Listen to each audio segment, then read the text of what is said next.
Simbahan ay sumisimbolo sa intensyon na samahan natin si Jesus sa kanyang paglalakbay mula sa gabi ng kanyang pagkabihag hanggang sa pagpapako sa krus.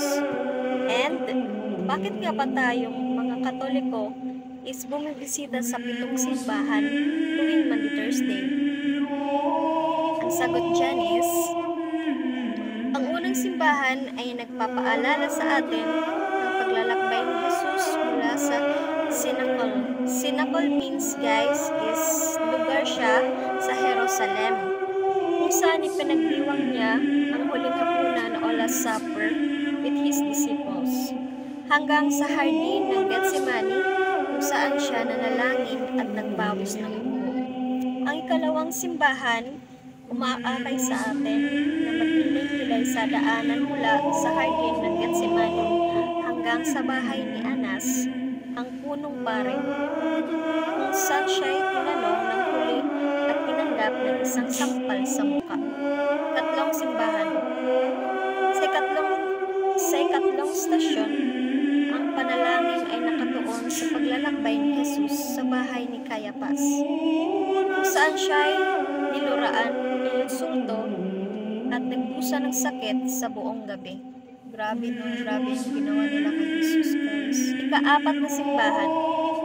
Ang sentro ng pagninilay para sa ika-4 na pagbisita ay ang unang pagpapakita ni Jesus sa harap ni Pilato, ang Romanong gobernador ng rehiyon. Andoon si Kristo ay inakusahan ng mga Hudyo na naglabas ng maling patotoo laban sa kanya. Ika-5 simbahan. Sa ika-5 pagdalaw na ito, kasama ang Panginoon sa kanyang pagharap kay Haring Herodes, nakasama ng kanyang mga bantay ay nilapastangan din siya. 6 na simbahan. Sa ika-6 na istasyon ay nagdinilay-nilay tayo sa ikalawang pagharap kay Poncio Pilato, at doon si Jesus ay pinatungan ng tinik at pinatulan ng kamatayan. Sa huling simbahan, naalala natin ang paglalakbay ni Kristo mula sa bahay ni Pilato hanggang sa bundok ng Kalbaryo, kasabay ng pagpasa niya ng cross sa kanyang likod.